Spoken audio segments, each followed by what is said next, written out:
আমার আজকের রেসিপি আমাদের অতি পছন্দের মিষ্টি ক্ষীরের চপ। এটা খুবই সহজে বাড়িতেই বানিয়ে ফেলা যায়। সামনে আসছে ভাইফোঁটা, তো ভাইকে নিজের হাতে মিষ্টিটা বানিয়ে খাওয়ানো যেতেই পারে। তৈরি করতেও বিশেষ কোনো ঝামেলা নেই। তো চলুন শুরু করা যাক। রেসিপিটা ভালো লাগলে অবশ্যই লাইক, শেয়ার, কমেন্ট আর আমার চ্যানেলকে সাবস্ক্রাইব করতে ভুলবেন না। তো ক্ষীরের চপ যখন ক্ষীরটা তো তৈরি করতেই হবে, এর জন্য ওভেনে কড়াই বসিয়ে তাতে দিয়ে দিলাম 500 মিলিলিটার দুধ। আমি গরুর দুধ নিয়েছি। দুধটা একটু গরম হয়ে এলে এতে দেবো গুঁড়ো দুধ 2 প্যাকেট, মানে ওই 10 টাকার প্যাকেটগুলো পাওয়া যায় না গুঁড়ো দুধের, সেই দুধ 2 প্যাকেট আমি এর মধ্যে দিয়ে দিলাম। আপনারা চাইলে পুরোটাই দুধ দিয়ে করতে পারেন, গুঁড়ো দুধ মেশানোর দরকার নেই। আসলে অতটা দুধ জাল দিয়ে করতে আবার সময় লাগবে, এর জন্য গুঁড়ো দুধটা মিশিয়ে নিলাম, তাতে সময়টা একটু কম লাগবে তুলনামূলকভাবে আর কি।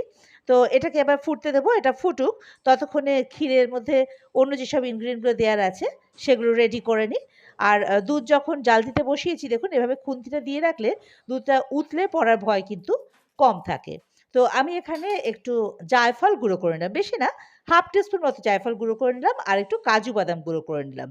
এদিকে দেখুন দুধটা কিন্তু ফুটে গেছে খুব ভালোভাবে। এটা যতক্ষণ অবধি ঘন হচ্ছে ততক্ষণ ফুটিয়ে নিতে হবে আর কি। আর এটা কিন্তু সমানে আবার নেড়ে যেতে হবে, না হলে আবার কড়াইতে যদি লেগে যায় দুধের পোড়া গন্ধ সাংঘাতিক বাজে। তো যাই হোক, মিনিট 15 দেখুন এভাবে ফুটে উঠেছে, তাতে দুধটা অনেকটাই ঘন হয়ে এসছে। এইবারে ফ্লেমটাকে আমি মিডিয়াম টু লোতে করে দেবো। দেখুন ঘনত্বটা দেখে নিন। এই সময় ফ্লেমটাকে মিডিয়াম টু লোতে করে এই যে জায়ফল গুঁড়ো করে রেখেছিলাম সেই জায়ফল গুঁড়োটা দিয়ে দেবো। এতে কিন্তু গন্ধটা খুব সুন্দর আসে আর কি। আর দেবো যে কাজু বাদাম যেটা গুঁড়ো করে রেখেছিলাম সেই কাজু বাদাম গুঁড়ো। এটা এই ক্ষীরের টেস্টটাকে কিন্তু অনেক বেশি বাড়িয়ে তোলে। এবারে এটা সব কিছু একসঙ্গে ভালোভাবে মিশিয়ে আরও প্রায় 7-8 মিনিট মতো ওরকম জাল দিয়ে নেব। এর মধ্যে দিয়ে দেবো চিনি। চিনি এখানে 3 চামচের বেশি দেবো না, তার কারণ পরে তো আবার চিনির রস করে তাতে চপটা ডোবাতেই হবে আর কি, যার জন্য অল্প চিনি দিলাম। দেখুন আরও মিনিট 7-8 পরে ক্ষীর আমার একদম রেডি, পারফেক্ট। এবারে এটাকে একটা আলাদা পাত্রে ঢেলে ঠান্ডা করতে দেবো। ততক্ষণে ডোটা তৈরি করে নিই, এটা ঠান্ডা হোক। এর জন্য 1 কাপ মতো ময়দা নিলাম, মানে মেজারিং কাপের 1 কাপ ময়দা নিয়েছি। এতে নিলাম একদম অল্প নুন, মানে 1 চিমটি নুন, জাস্ট টেস্টটাকে ব্যালেন্স করার জন্য। এবারে এর মধ্যে দিয়ে দেবো খাবার সোডা, সেটা দেবো 1/4 টিস্পুন। আর ময়ানের জন্য এখানে দেবো 2 টেবিল স্পুন ঘি। আপনারা কিন্তু ঘিয়ের বদলে সাদা তেলও ইউজ করতে পারেন। আসলে ঘি দিলে হয় কি জিনিসটা খুব খাস্তা হয়, আর ঘিয়ের তো একটা আলাদা গন্ধ আছে, সেটা তো ভালোই লাগে। এবারে পুরো ঘিটা ময়দার মধ্যে এভাবে মানে ডলে ডলে আর কি পুরো মিশিয়ে দিতে হয় ময়দার মধ্যে, যাতে পুরো ময়দাটাই এই ময়ানটা খুব ভালোভাবে লেগে যায়। এবার দেখুন এভাবে করে দেখে নেবেন যে ময়ানটা ভালো হয়েছে কিনা। এভাবে মুঠ করে নিলে একটা শক্ত একটা ডেলার মতো তৈরি হচ্ছে, আবার ভাঙলেই সেটা গুঁড়ো গুঁড়ো হয়ে ছড়িয়ে যাচ্ছে। এটা বোঝার উপায় যে ময়ানটা ভালো হয়েছে কিনা। ময়দাটা তো বুঝতেই পারছেন ময়ানটা খুব ভালোভাবে হয়ে গেছে।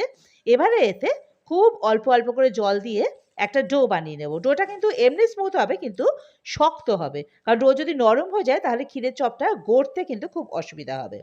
তো যাই হোক আমার ওই 1/4 কাপ মতো জল লেগেছে আর কি। এটা তো ডিপেন্ড করছে, আপনারা মাখতে মাখতেই বুঝতে পারবেন।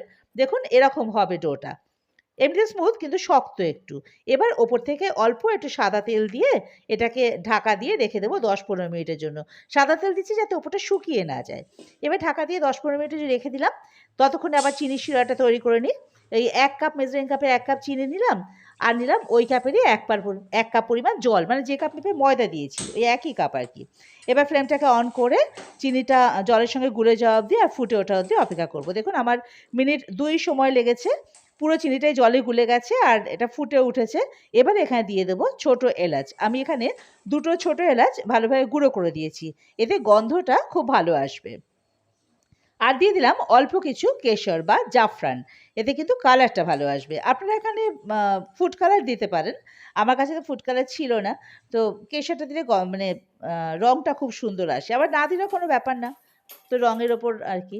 তো যাই হোক এবার এটা ফুটিয়ে নেব আরও বেশ কিছুক্ষণ, যতক্ষণ অবধি একটু ঘন হয়ে যায়।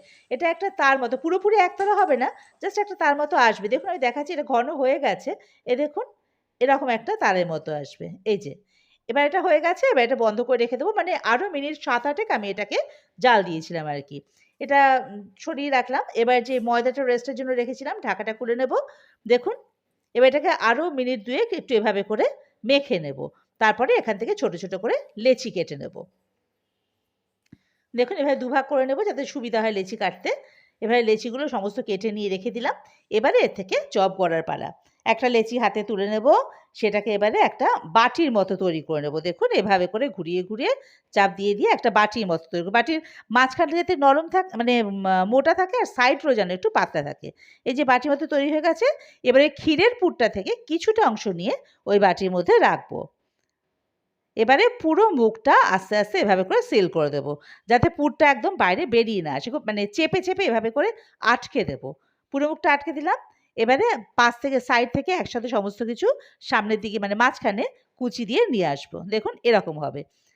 একটা হাত দিয়ে নিচের দিকে একটু এভাবে চাপ দেবো, আর আরেকটা হাত দিয়ে ওপর দিক দিয়ে মুখটা এভাবে ঘুরিয়ে ঘুরিয়ে বন্ধ করে দেবো। দেখুন একেবারে মুখটা বন্ধ হয়ে গেছে, এখান দিয়ে আর পুর বেরিয়ে যাওয়ার কোনো সম্ভাবনা নেই। এবারে হাতের তালুর সাহায্যে চেপে চেপে এরকম একটা চ্যাপ্টা আকার দিয়ে নেব। দেখুন মুখটা পুরো বন্ধ, এবার হাত দিয়ে একটুখানি এভাবে করে দেবো। দেখতেও সুন্দর লাগবে, আবার মুখটা আর খুলে যাওয়ার কোনো চান্স নেই। এভাবে প্রত্যেকটা চপ আমি বানিয়ে রেখে দিয়েছি। এবার এগুলো ভাজার পালা।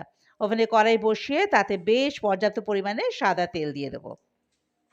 তেলটা কিন্তু বেশি গরম করব না, হালকা গরম থাকতেই ওই যে গড়ে রাখা চপগুলো সেগুলো একে একে এই তেলের মধ্যে দিয়ে দেবো। বেশি গরম করলে পুরো চপ দেওয়ার সাথে সাথেই পুড়ে যাবে, ভেতরটা কিচ্ছু তৈরি হবে না, খাস্তাও হবে না। তো যাই হোক, দেখুন পাশ দিয়ে বুড়ি বুড়ি কাটছে না, এরকম গরম হবে তেলটা। এখন কিন্তু এটা নাড়বো না। মিনিট দুয়েক পর দেখুন আপনা আপনি এগুলো ভেসে উঠবে। এই যে দেখুন সাইজটাও বড় হয়ে গেছে আর ভেসে উঠেছে চপগুলো। এইবারে আলতো হাতে খুন্তি দিয়ে এগুলো উল্টে দেবো একে একে। ফ্লেমটা কিন্তু ওই মিডিয়াম টু লোতেই থাকবে। দেখুন এভাবে করে উল্টে দিলাম। এভাবে উল্টে পাল্টে এগুলো হালকা লাল করে আগে ভেজে নেব মিনিট ১০-১২। দেখুন ১২ মিনিট হয়ে গেছে, এটা হালকা লাল হয়ে গেছে। এবারে ফ্লেমটাকে হাইতে করে আমি মিনিট খানেক একটুখানি ভেজে নেব হাই ফ্লেমে। কেননা লো ফ্লেমে যখন আমরা এটা ভাজি না, তখন এটা বেশ কিছুটা তেল অ্যাবজর্ব করে নেয় আর কি। তাই আবার ফ্লেমটা হাই করে নিলে যেই তেলটা ওরা শুষে নিয়েছিল সেই তেলটা আবার ছেড়ে দেয়। তাই হাই ফ্লেমে আবার মিনিট খানেক এটা ভেজে ভেজে দেখুন লাল হয়ে গেছে। এবার এটাকে তুলে নেওয়া পালা, কারণ এর থেকে বেশি কড়া লাল করার দরকার নেই।